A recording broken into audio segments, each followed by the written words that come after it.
Muy buenas tardes para todos. De parte de la Asociación Colombiana de Ingenieros Asien les damos la bienvenida. Gracias por estar el día de hoy con nosotros. Hoy nos va a estar acompañando el doctor Juan Manuel Higuita. En un momento él iniciará la conferencia.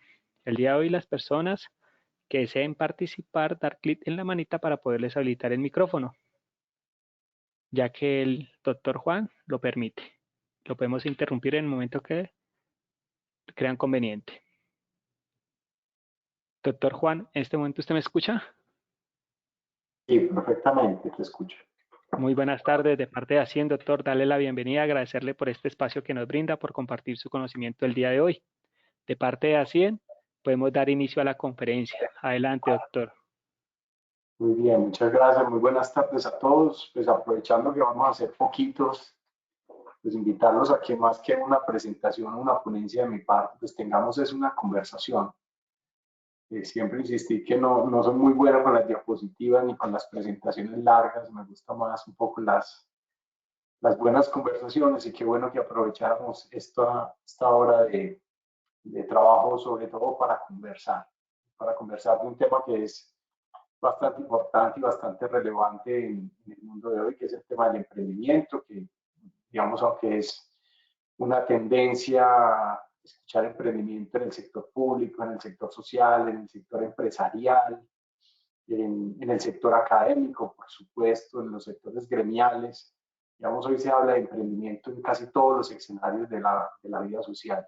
Sin embargo, pues, ha hecho parte de la genética y la historia humana el emprender, el iniciar algo con un sentido, con un grupo de personas que comparten una visión, comparten un propósito, donde se crea algo que no existía y que en buena parte pues los que vemos hoy, lo que hemos visto a través de toda la historia de la humanidad, pues han contribuido a generar calidad de vida en todos nosotros, progreso social, progreso económico, progreso cultural, progreso en todas las áreas. Así que el emprendimiento no es algo nuevo, aunque sí es una tendencia bastante marcada en la conversación institucional, social, económica.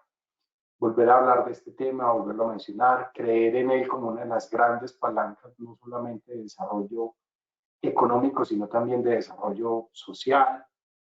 Y qué bueno que estemos aquí esta tarde, como les decía, para que tengamos una conversación acerca de eso que tanto oímos mencionar en los medios de comunicación hoy, en las redes sociales, en los planes de gobierno, municipales, regionales, nacionales, en todas partes, que es el tema del emprendimiento. Para quienes no nos conocen, nosotros somos Créame, somos la primera incubadora de todo el país. Perdón, algo pasa que no pasa la presentación, que habrá sucedido. Es tan amable, doctor, le damos clic encima. Ya. Aquí funcionó con el mouse, ya no funcionó con el teclado. Bueno, entonces titulamos este espacio de conversación Emprendimiento, una oportunidad para el sector social y empresarial de nuestro país. Ahora vamos a ver un poquito por qué vamos a hablar del emprendimiento como una oportunidad y no solamente como una oportunidad de maximizar unos recursos económicos, sino de maximizar el valor social de todo lo que hacemos.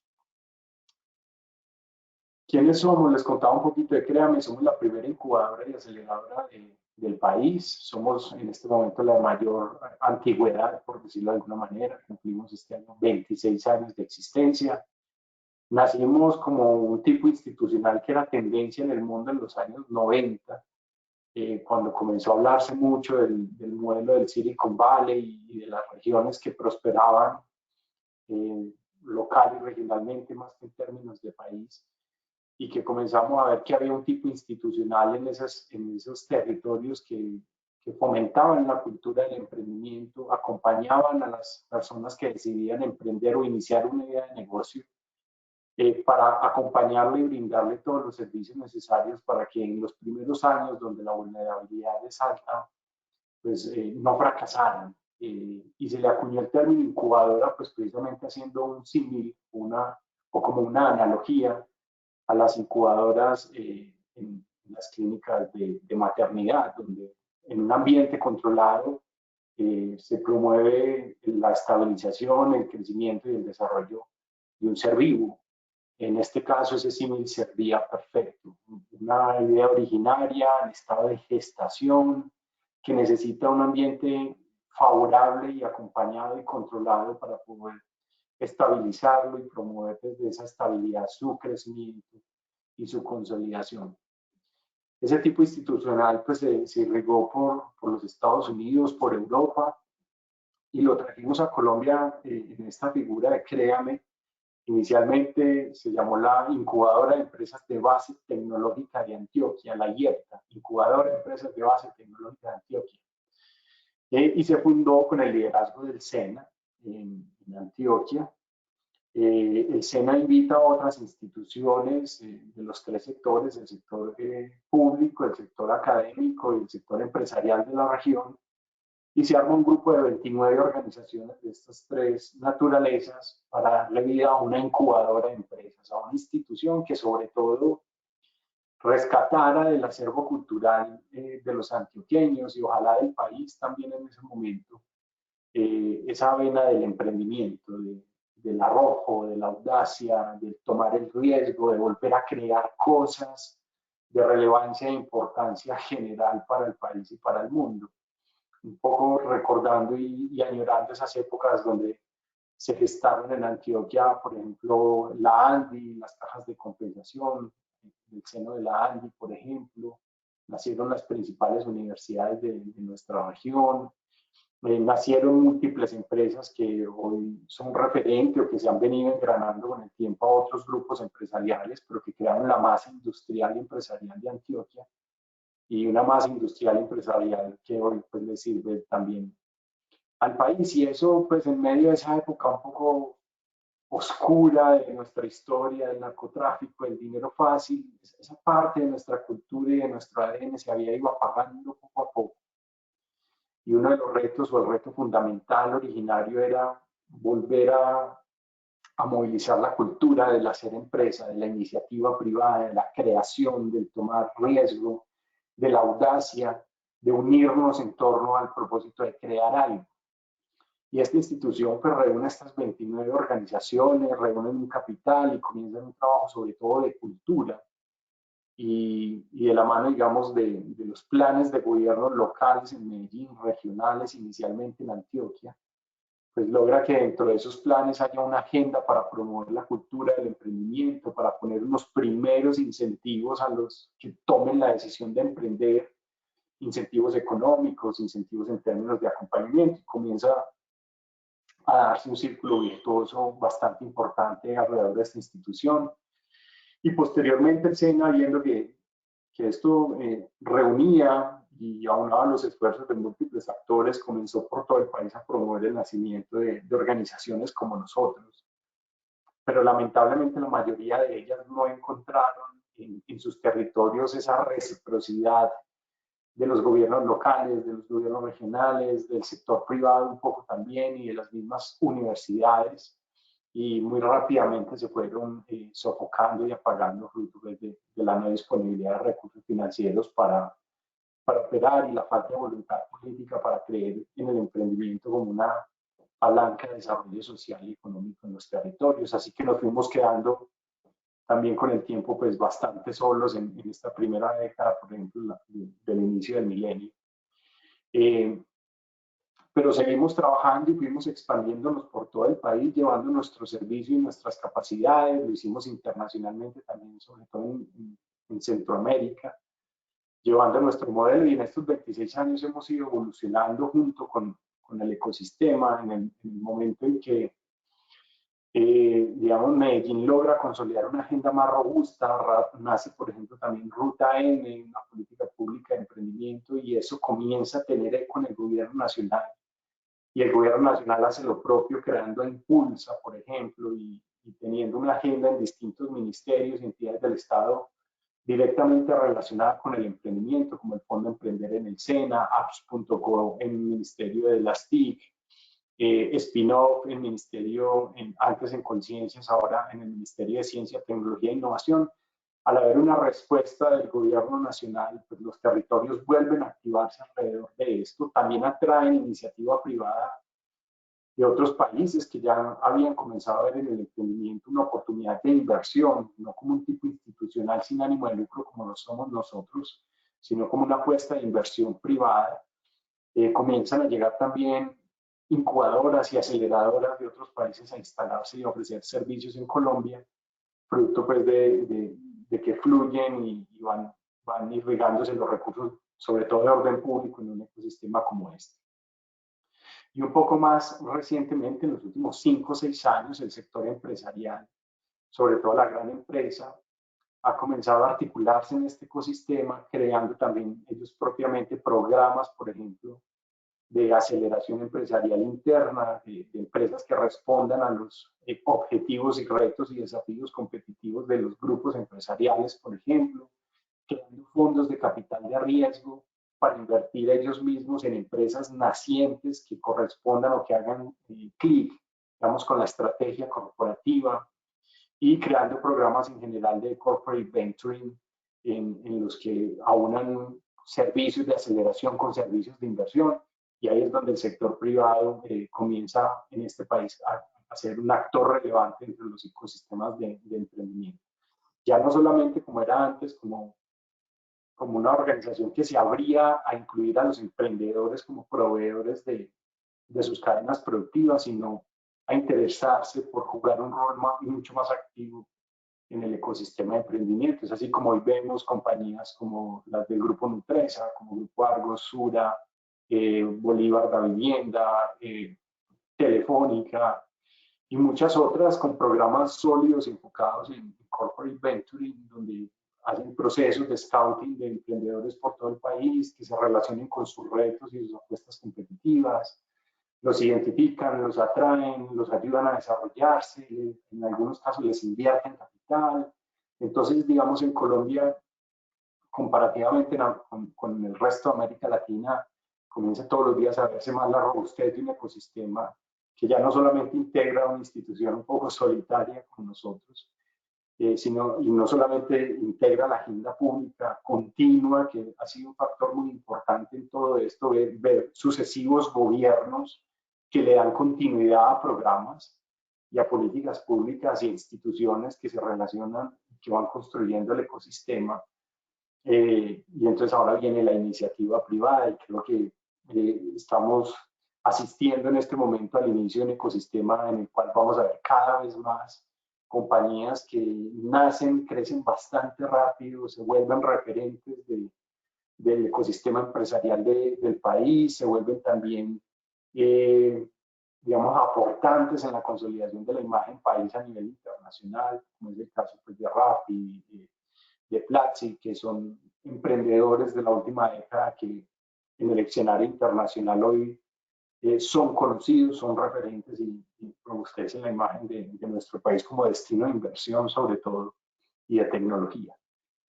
Y pues en este cuento un poquito evolutivo rápido que les estoy contando, pues nosotros nos hemos tenido que redefinir muchas veces y hoy nos definimos como un ecosistema de capacidades y de servicios que contribuyen al crecimiento rentable, sostenido y sostenible de las empresas en etapa temprana, no solamente en Colombia, sino en América Latina. ¿Cómo lo hacemos? Lo hacemos aportando 3 grandes mundos de capacidades. Las primeras que las ven ustedes aquí en vertical les denominamos servicios relacionados con las decisiones y habilidades críticas de negocio. Ahora voy a explicar un poquito por qué eso y de qué se trata eso. El mundo de las conexiones con los capitales y el mundo de las conexiones con los mercados.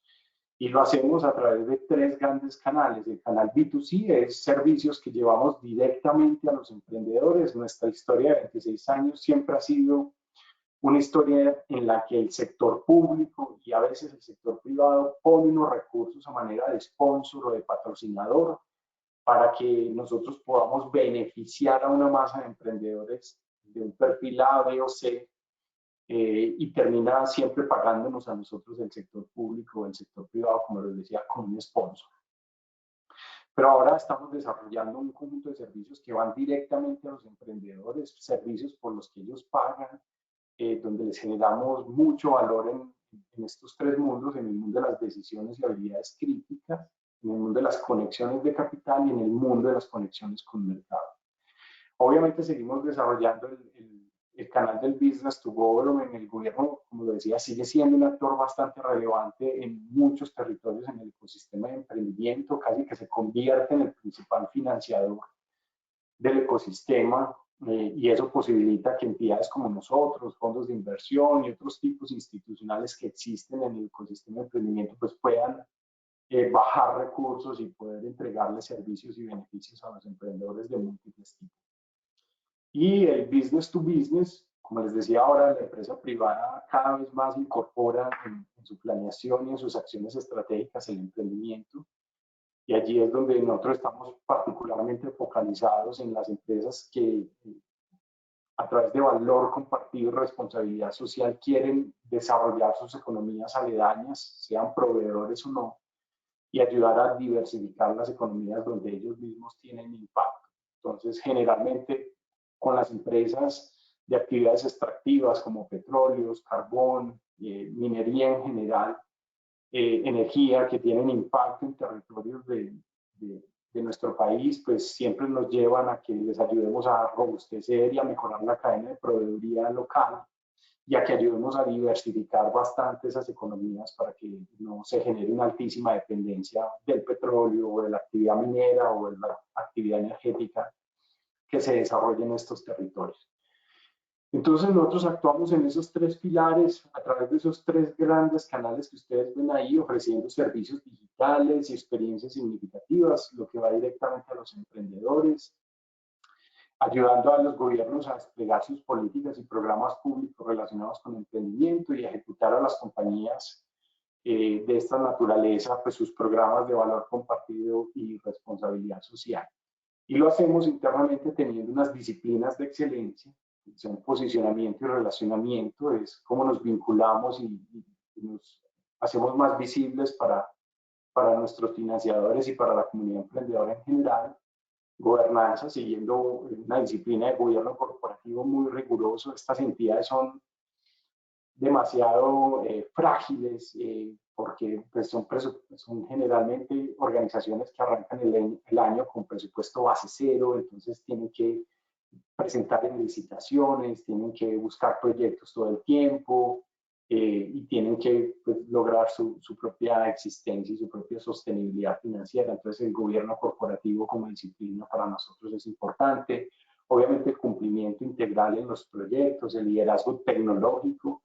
Esta, como cualquier organización en el mundo, está siendo impactada por las tecnologías. Esta es una organización que nació en el mundo de la presencialidad, de las consultorías, asesorías presenciales, los eventos formativos presenciales, el uno a uno y el face to face, y ahora pues las tecnologías nos están abriendo el campo para llevar muchos de nuestros servicios de manera digital, y eso nos ha permitido mucho abaratar nuestros servicios para el emprendedor, para nuestros sponsors, llegar a muchos rincones del país y del mundo donde no es fácil llegar. En la presencialidad, de estar en simultánea prestando servicios en distintos territorios y a distintos emprendedores. Entonces el liderazgo tecnológico es muy importante. Obviamente talento humano excepcional. Esta es una industria que tiene un conocimiento muy específico.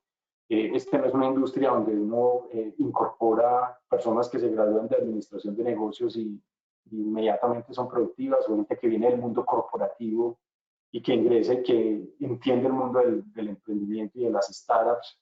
Esto es un mundo distinto y requiere un talento humano que hay que desarrollar siempre. Obviamente, identificación de nuevas oportunidades de proyectos, la gerencia del valor, obviamente, administrar bien los recursos que nos llegan, poder extraer de ahí un excedente para seguir incorporando tecnologías, madurando el talento humano, madurando las prácticas organizacionales y finalmente apropiación de capital y capitalización del conocimiento, que es fundamental.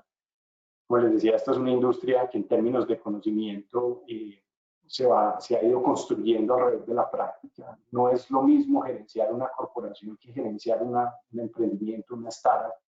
Entonces, todo ese mundo del management de las startups, de la gerencia de las startups, del levantamiento de capital en los emprendimientos o para los emprendimientos, de las conexiones de mercado, es un conocimiento muy específico, y en la medida en que en el mundo se ha ido avanzando en su práctica, pues también se ha ido documentando debidamente en libros, en programas formativos y demás, y todo ese capital de conocimiento, pues es fundamental incorporarlo dentro de la organización.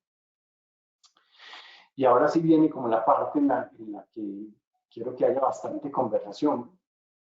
¿Por qué es relevante esto que les estoy contando, la forma en que actuamos, lo que es esta organización y nuestros colegas y nuestros competidores, no solamente en Colombia, sino en el mundo?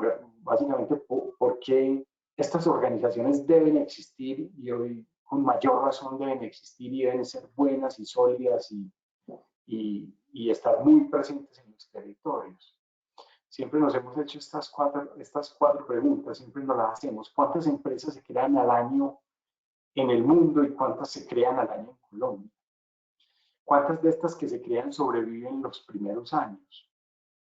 ¿Cuántas de las que sobreviven lo hacen siendo rentables? ¿Y cuántas de las que son rentables lo son por encima de los estándares o del promedio de su industria?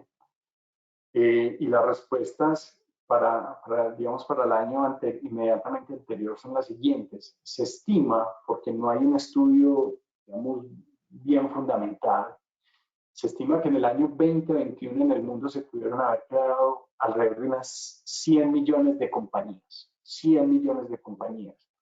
Eso, pues lo que nos señala es un hecho indiscutible, y es que el hacer empresa, el tener iniciativa privada, es una actividad humana importante, recurrente, muy presente en la cotidianidad de las sociedades.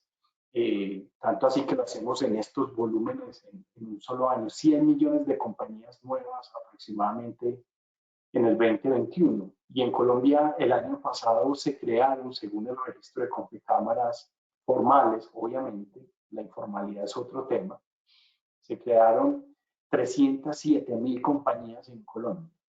307.000 en un año. Eso nos demuestra, en el caso de Antioquia, algo como 32.000, obviamente Bogotá y la región, digamos, urbana de Bogotá y Cundinamarca, pues se lleva casi el 60-70% de las compañías que se crean en Colombia se crean en ese territorio, y otro tanto pues en el resto del país, pero 307.000 compañías en un solo año es una cifra bastante importante de iniciativa privada que, pues que se crea pensando en que tiene un futuro y que tiene un propósito que cumplir y que puede generar riqueza, empleo, bienestar para la sociedad. Pero ahí viene la segunda pregunta, y es ¿cuántas de ellas sobreviven en los primeros años? En el caso de Estados Unidos, por tomar la referencia de una economía que al parecer lo tiene todo, mercados amplios, innovadores, buena capacidad adquisitiva, bueno, todas unas condiciones muy favorables a los negocios, buena regulación. En Estados Unidos, menos del 10% de las compañías que se crean en un año llegan a cumplir los 10 años. El 90% de las compañías en los Estados Unidos, pues insisto, en una economía moderna que al parecer tiene todas las condiciones para prosperar, solamente el 10% de las compañías logran cumplir 10 años de existencia. En el caso de Colombia, el último estudio de Confecámara señala que solamente el 40% o menos de las compañías que se crean en un año llegan a cumplir 5 años de existencia. El 60% de ellas se sofocan en los primeros 5 años. Y viene la tercera pregunta: ¿cuántas de las que sobreviven, cuántas de las que llegan a esos 10 años o llegan y superan los 5 años, por ejemplo, en Colombia, sobreviven siendo rentables? Es decir, no se quedan en el equilibrio simplemente, sino que muestran un asomo de rentabilidad. No hay un estudio sobre eso particularmente, pero sí hay unos estimativos de Small Business Trends. Señala que el 30% de las compañías que logran sobrevivir después de estas épocas, principalmente en los Estados Unidos, sobreviven y se mantienen en el punto de equilibrio. Muy pocas de ellas logran al menos tener una rentabilidad. Son en general lo que nosotros llamamos empresas de subsistencia, proveen a sus fundadores una forma de autoemplearse de alguna manera y de autoproveerse de los recursos que necesita su entorno familiar. pero se quedan ahí. Son más generadoras de unos salarios que generadoras de unos salarios más una creación de riqueza. Entonces, muy pocas de esas que logran sobrevivir, solamente el 30%, el 30% se quedan en ese punto de equilibrio y las otras logran algún nivel de rentabilidad. Pero también nos hacemos la siguiente pregunta: ¿cuántas de las que son rentables no son por encima de los estándares de su industria, tanto que les permiten pensar en una larga vida como organización? Tampoco hay estudios que midan exactamente eso, pero tomamos esta declaración de McKinsey & Co., que dice que para el 2027 el 75% de las compañías que actualmente existen del Standard & Poor's 500, que es una lista bastante exclusiva de compañías bastante robustas, bastante sofisticadas, grandes y muy poderosas, el 75% de ellas a 2027 ya habrá desaparecido. Y no es un fenómeno nuevo, es un fenómeno que se había estudiado por algunos investigadores en los Estados Unidos, también con la lista de Forbes 500, más o menos entre 1920, algo como eso, y 1980, y casi que esas compañías centenarias del mundo, de estos grandes listados de compañías, casi que hoy solamente existe una de ellas, que es General Electric. El resto han desaparecido y se estima que la vida media de una compañía que alcanza esa robustez son aproximadamente entre 65 y 67 años de existencia antes de desaparecer, de ser adquirida o fusionada con otras compañías, antes de la quiebra, antes de muchas cosas. Así que si uno mira el listado de Standard & Poor's 500 hoy, que vuelvo a decir, esto es un listado de empresas con unas características muy particulares, muy favorables para su existencia en el lapso de los próximos 5 años, podemos ver desaparecer cerca del 75% de estas compañías. Entonces, mi conclusión o la conclusión que nosotros nos damos alrededor de estas preguntas es: número uno, el hacer empresa, el tener iniciativa privada es una actividad humana que nos ha acompañado durante toda nuestra existencia, es una actividad recurrente, es una actividad de magnitudes importantes, hace parte de la vida social de los humanos en cualquier parte del planeta. Estamos todo el tiempo creando nuevas empresas, poniendo en ellas no solamente nuestro capital, sino nuestro tiempo, nuestras aspiraciones, nuestros talentos, nuestra vocación, nuestros sueños. Y pues la segunda pregunta y la segunda conclusión es que tener éxito no es tan común. Lo más común es fracasar en ese propósito y fracasar muy pronto, no antes, pues en los primeros 5 años, en el caso de Colombia, lo más natural sería fracasar. En el caso de los Estados Unidos, en los 10 años, lo más natural es que estas iniciativas fracasen y que no logren sobrevivir.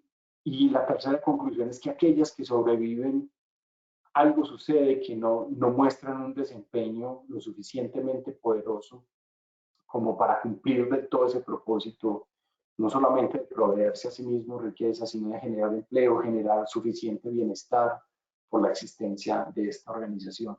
Y quienes sí lo logran, al parecer, que es la cuarta conclusión, no les espera una larga vida. Entonces eso remarca mucho de lo que nosotros queremos hacer como institución, y no solamente nosotros como CREAME, sino el tipo institucional al que nosotros pertenecemos, de incubadoras, aceleradoras de empresas, fondos de capital de riesgo, aceleradoras corporativas, corporate inventory, programas de corporate inventory. Todos estamos ahí para revertir esta tendencia, para seguir promoviendo que crezca la iniciativa privada, que cada vez más personas tomen la decisión de emprender y de hacer empresa, pero revertir esa tendencia al fracaso que está tan marcada incluso en las economías más desarrolladas del planeta. Estamos ahí para lograr que las compañías pasen lo que nosotros denominamos en este ecosistema el valle de la muerte, que es donde las compañías se sofocan rápidamente y desaparecen. Una muy buena pregunta es: por qué desaparecen estas compañías? ¿Por qué se sofocan? ¿Por qué no duran más de 5 o de 10 años? ¿O porque aun cuando logran pasar esa frontera del Valle de la Muerte, no les espera una larga vida? Y particularmente son por estos tres pilares que están manifestados ahí, que se los mencioné ahora y que corresponden a nuestra estrategia corporativa y organizacional y a la vez al mundo de servicios que nosotros ofertamos.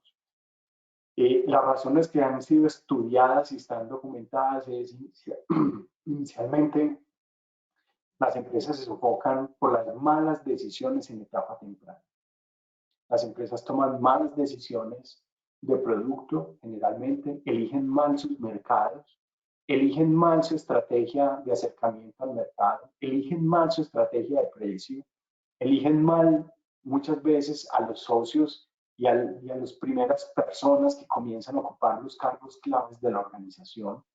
También se equivocan en temas legales, por ejemplo, en escogencias de marca, en regulación, en cumplimiento de regulaciones. Pues la probabilidad de que nos equivoquemos en un montón de variables que influyen en el éxito o no de las empresas en etapa temprana es muy alta.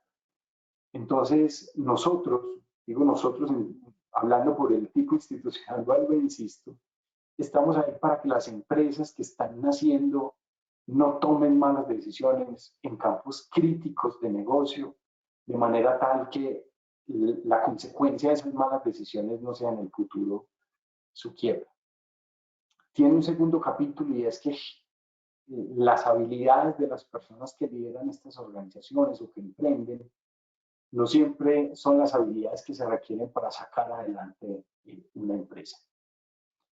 Hay personas que vienen del mundo de la ciencia, que no han desarrollado habilidades en el mundo de lo comercial, de lo financiero, de lo legal, y obviamente pues esa carencia de habilidades los lleva un poco al mundo del error, no en la construcción del producto generalmente, sino en la relación producto-mercado, en la construcción de equipos de trabajo, como lo mencionaba ahora.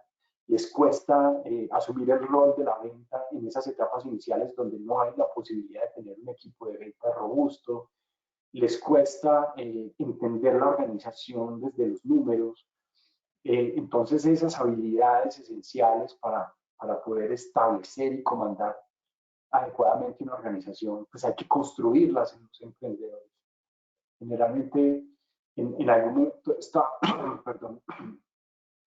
evolución institucional, nos hacíamos la pregunta si teníamos que empezar a buscar gerentes para ponerles a estas empresas y dejar que las personas que habían concebido el producto desde la ciencia, desde la ingeniería, desde la medicina, desde el ámbito legal o desde otros ámbitos, pues los dejábamos asumiendo ese rol de consolidar esos productos, seguir consolidando el nacimiento de otros, evolucionándolos técnicamente y le poníamos gente experta en la gerencia al liderazgo de estas iniciativas y realmente la respuesta que siempre nos hemos dado es que hay que construir un emprendedor, hay que hacer de un ingeniero, de un científico, de un médico, de un terapeuta, de un abogado, hay que ir construyendo las capacidades y las habilidades de un empresario en él, porque si esas habilidades no están presentes, pues el conjunto de decisiones que se van a tomar de cara al futuro generalmente se tomarán posiblemente desde la intuición o desde el consejo de alguien, pero no desde el conocimiento de una habilidad robusta que posibilite la prosperidad de esa iniciativa. Ese es el primer mundo de por qué las empresas desaparecen en etapas tan tempranas. La segunda es que pues no logran conseguir el capital que necesitan para alcanzar una escala suficientemente rentable para ellos. Y hay tres fuentes grandes de capital en esas etapas. El capital de fondo perdido, el que generalmente ofrecen las instituciones de gobierno a través de nosotros, que es un capital que les ayuda a apropiar activos estratégicos para competir, llámese maquinaria, insumos, permisos, registros, acceso, ir a buscar mercados financiados y apalancados por estos recursos. La segunda fuente, obviamente, es el capital crediticio, que en nuestro país cada vez se va desarrollando un mundo del capital de crédito que entiende las empresas en etapa temprana y es capaz de no de asignar un riesgo por el pasado, porque estas son compañías que no tienen pasado, sino asignarle un riesgo por el futuro que le espera. Entonces, obviamente, un emprendimiento, decimos nosotros, es una empresa con más futuro que pasado, que no es muy rica en historia crediticia, por supuesto, no es muy rica en historia comercial, no es muy rica en acumular un montón de años de estados financieros sobre los cuales se puede evaluar sus riesgos, sino que son compañías proyectadas al futuro y cada vez más el sistema financiero nuestro está aprendiendo a evaluar más ese futuro que a solicitar evidencias sólidas de su pasado. Entonces, al llegarlos al capital de crédito, muchas veces no lo logran o no logran las que pueden y tienen un potencial grande levantar capital de riesgo. Entonces, al no suceder eso, la compañía se queda en una escala muy pequeña, no es lo suficientemente ni rentable ni motivante para que el equipo emprendedor permanezca en el esfuerzo y obviamente pues con esto desisten. Y la tercera razón es porque no logran una respuesta lo suficientemente grande de sus mercados en términos de ventas, obviamente, y terminan pues, considerando que su propuesta de valor no ha sido aceptada por el mercado. El mercado es una entidad casi que inescrutable en esto y es tajante en decir qué le sirve y qué no le sirve. Y muchas de nuestras empresas que nacen, pues el mercado termina por no acoger adecuadamente y en magnitudes suficientes su propuesta de valor. Entonces, por eso nosotros estamos en estos tres mundos, coinciden con las tres grandes razones por las cuales las empresas desaparecen muy tempranamente y casi que nuestro propósito es ayudarles a construir las decisiones de negocio en etapa temprana más adecuadas para su crecimiento, que reduzcan los riesgos de desaparecer en etapas tempranas, ayudarlos a conectarse con el mundo del capital, cualquiera que sea alguna de estas tres fuentes, dependiendo de su naturaleza, su momento, sus expectativas futuras, su potencial futuro, y ayudar a que los mercados realmente reaccionen positivamente ante propuestas de valor que se están presentando. Esa es nuestra meta siempre, es procurar que estas 300.000 compañías encuentren en organizaciones como nosotros el tipo de servicios que les ayudan a reducir esa probabilidad de perecer en el valle de la muerte de las empresas. ¿Por qué hablaba en el título de esta conversación de que el emprendimiento es una oportunidad para el desarrollo social y económico de nuestro país y de cualquier otro país en general? Cuando miramos las problemáticas que más nos agobian como país, que son estas que presenta el CELAC, presentó este año en abril.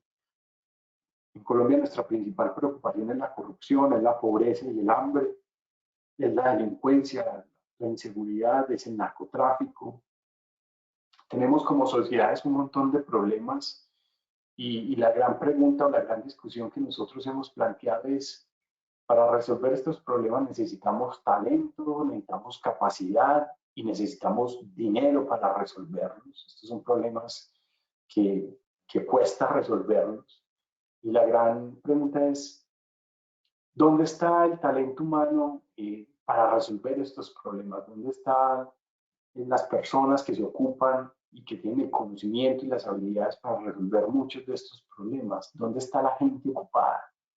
Definitivamente, la respuesta es en el sector privado. En Colombia y en cualquier parte del mundo, el sector privado, la iniciativa privada es la gran empleadora de las personas que tienen un talento, una vocación, una función. ¿Quién está atrayendo, desarrollando y motivando más ese talento? Definitivamente la respuesta es la iniciativa privada, el sector privado. ¿Quién es mejor asignando recursos y resolviendo sosteniblemente problemas? Y remarcamos mucho esto de sosteniblemente.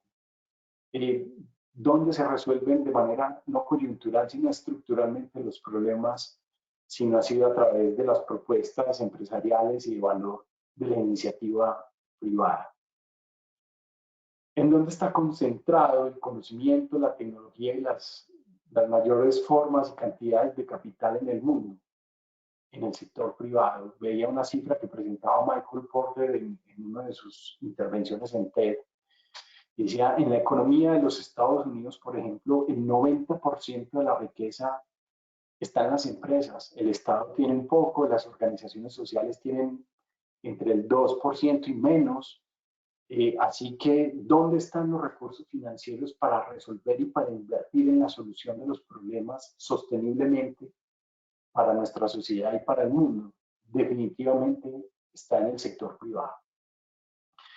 Y en general, cerca del 70% o más de la riqueza está concentrada en manos del sector privado. El gasto público en Colombia el año pasado alcanzó a ser más o menos, creo que el 33% del PIB, lo que quiere decir que el resto de la economía está jalada por el sector privado.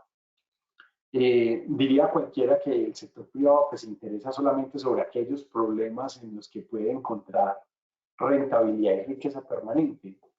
Y estoy de acuerdo, y no hay nada de malo en que encontremos la forma de resolver estos problemas incluso rentablemente, para poder que sea sostenible en el tiempo la solución y que no sea una solución de momento, una solución que nos va cada vez más requiriendo más dinero sin obtener, o que el resultado final de eliminar la corrupción, la delincuencia y demás, pues sea siempre invertir cada vez más en eso y que no se pueda encontrar un punto de eficiencia donde eso se soluciona estructuralmente, pero genera más posibilidades de empleo, más posibilidades de generación de riqueza, etcétera, etcétera. Es así que mi conclusión de esta parte, y ojalá pudiéramos discutirlo, es que si queremos resolver los problemas del país, en general del mundo, necesitamos que la iniciativa privada, gracias a los emprendedores, se interesen por los problemas que más nos aquejan, que encuentren los incentivos para que su talento pueda ponerse en favor de la solución de esos problemas y que una vez se encuentra esa solución, pues un mercado responda a ella y les permita, obviamente, sostener esta solución y evolucionarla en el tiempo todo lo que sea posible, pero de una manera sostenible. De otra manera, lo que vamos a ver, y quizás estamos bien, es un Estado que cada vez demanda más recursos para poder enfrentar la ola creciente de estos problemas. Yo no sé si creería que no, yo creo que cada vez tenemos más corrupción, no menos corrupción. Creo que cada vez hay menos seguridad, no más seguridad. Bueno, en el tema de la salud creo que a veces sí hay más salud y creo que hay más salud porque hay una iniciativa privada detrás del mundo de la salud que ha venido sosteniblemente construyendo las soluciones que se necesitan para ello.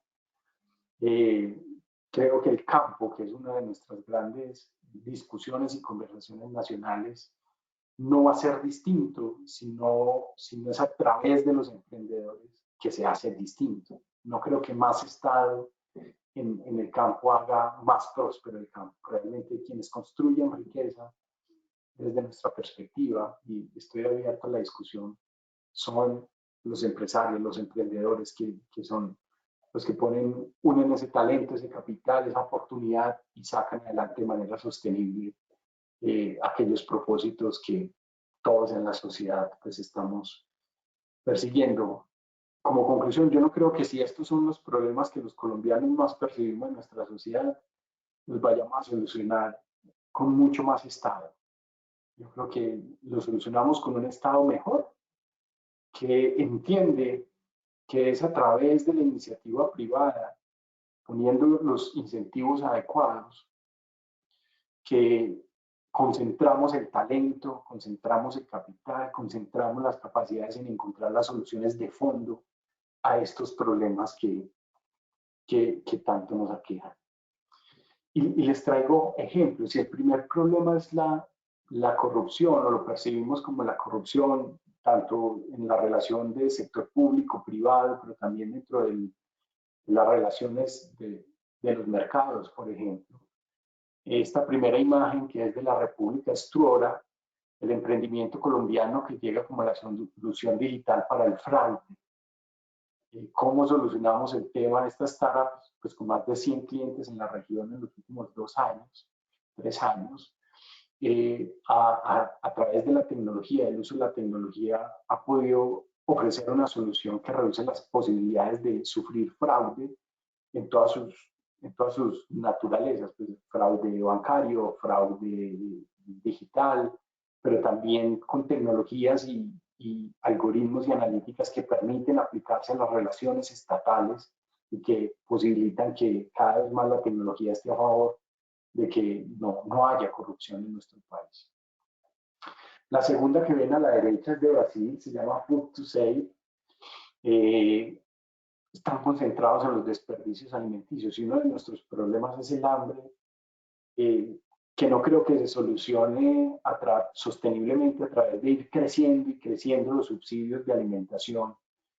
¿Qué tal si más bien encontramos soluciones sostenibles en el tiempo como esta de Food to Save, que se concentra en los desperdicios alimenticios y cómo tratar los alimentos que no cumplen los estándares de las grandes cadenas comerciales, de los restaurantes, pero que están en buen estado, que conservan sus nutrientes y que pueden llegar a unas poblaciones en unas condiciones de logística y de precio más accesibles para ellos. Esta compañía es una compañía, no es una ONG, es una compañía que está solucionando el problema del hambre en Brasil, y como ellas hay compañías en Chile, hay compañías en México que están concentradas trabajando el problema del hambre. Esta que ven abajo a la izquierda, que se llama Wording, que es de Perú, es protejamos tu vecindario con inteligencia artificial, cómo mejoramos la seguridad. También de que el problema de la inseguridad me parece a mí que no es la seguridad, sino la convivencia, pero cómo la tecnología, la inteligencia artificial puede hacer nuestros entornos más seguros. Creo, desde la perspectiva de lo que he visto, en lo que está pasando en el mundo de las startups de seguridad, que hay un gran impacto en la aplicación de tecnologías en los vecindarios y en los entornos que necesitan seguridad. Y no necesariamente eso requiere un conjunto de más Estado, de más policía, de más vigilancia, sino de un apoyo de la tecnología sobre eso, y eso se puede hacer rentablemente. Y finalmente, pues el desarrollo del campo, pues uno de los grandes problemas es el narcotráfico, que tiene digamos, muchas causas y muchas venas, pero una de ellas es el tema de la rentabilidad del campo. Esta compañía, que es colombiana, que se llama Siembraco, es un modelo de negocio que le permite a los agricultores conectarlos directamente con los consumidores y no perder, y poder, no perder, sino poder capturar buena parte de la rentabilidad con la que se quedan los intermediarios en esas cadenas de logística y de transferencia y de distribución en la industria de los alimentos. O sea, muchas veces hemos discutido en este país que cuánto recibe un caficultor, o cuánto recibe un cacaotero, o cuánto recibe un bananero pequeño del precio final en tienda, cuánto recibe.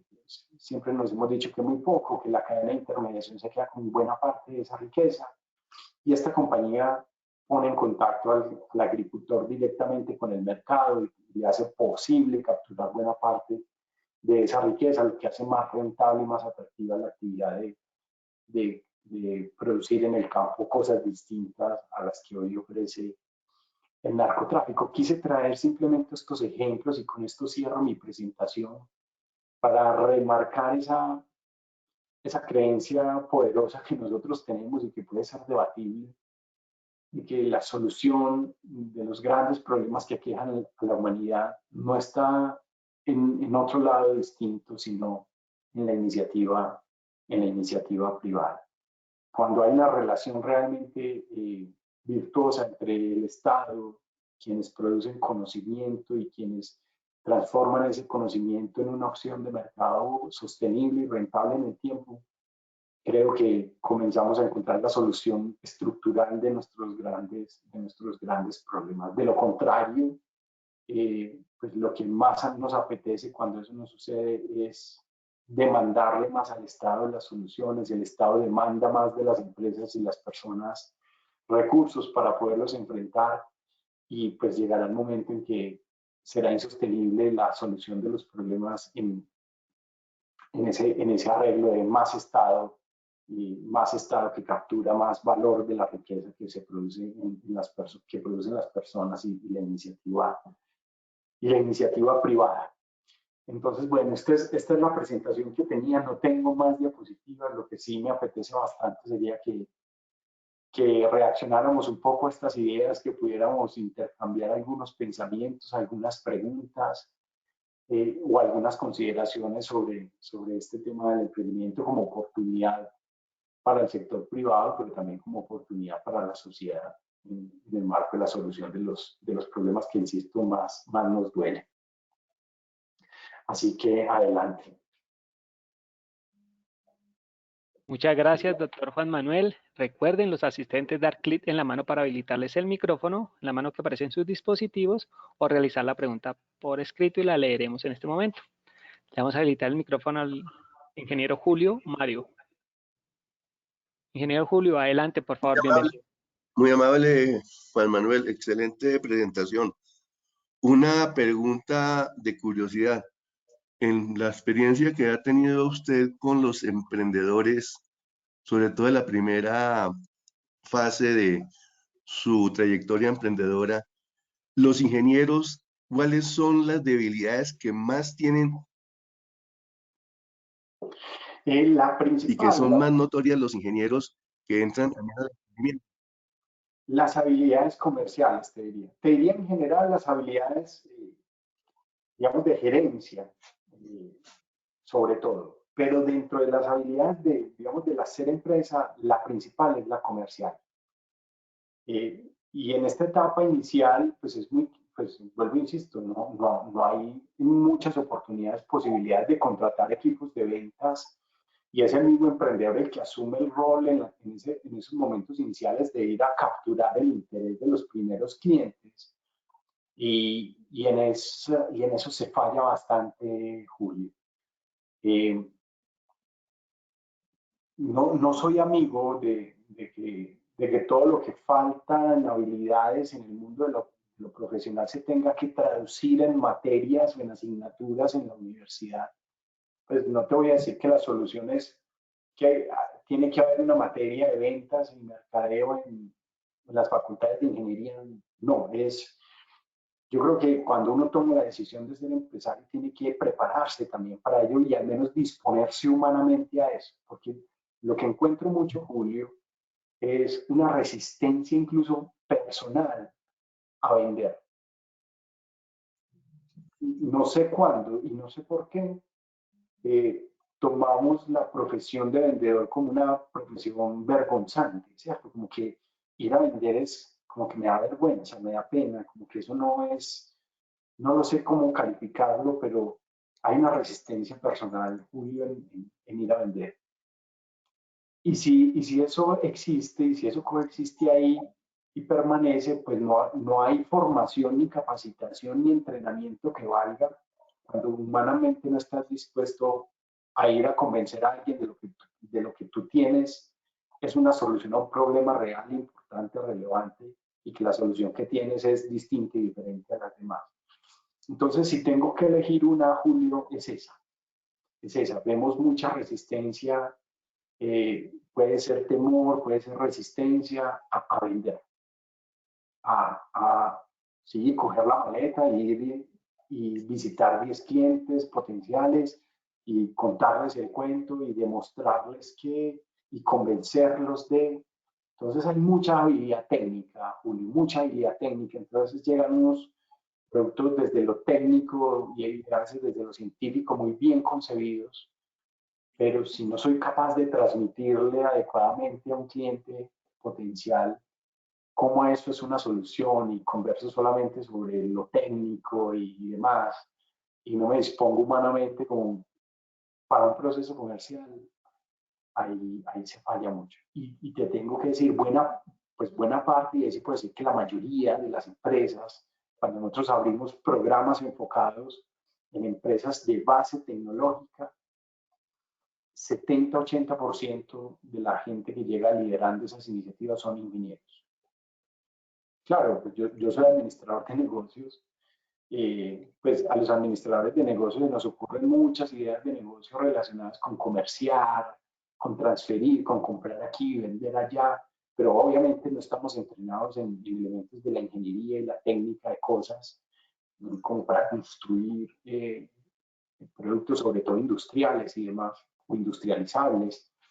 Entonces, pasa eso, ¿cierto? De pronto, por eso te decía en la historia que contaba ahora que alguna vez se nos antojó decir, vení, este es un muy buen ingeniero, tiene un muy buen producto, pero busquémosle un administrador, un gerente, alguien que haya estudiado negocios o mercadeo y pongámoslo de gerente y unámoslo, pero definitivamente si no hay disposición humana a enfrentar un proceso de emprendimiento en los ingenieros, creo que no la vamos a sacar, no lo vamos a hacer.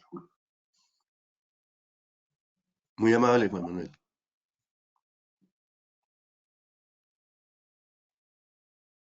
Muchas gracias, ingeniero Julio. Las personas que deseen participar, No tiene que pueden, ser pregunta, puede ser una reacción, puede decir esto me sonó más, algo que quieran que amplíe.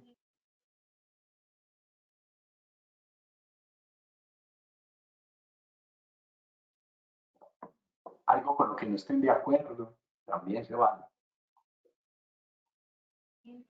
doctor Juan, por el momento no tenemos actividades ni reacciones de los asistentes. Vamos a dar una espera a ver si participan en esta actividad.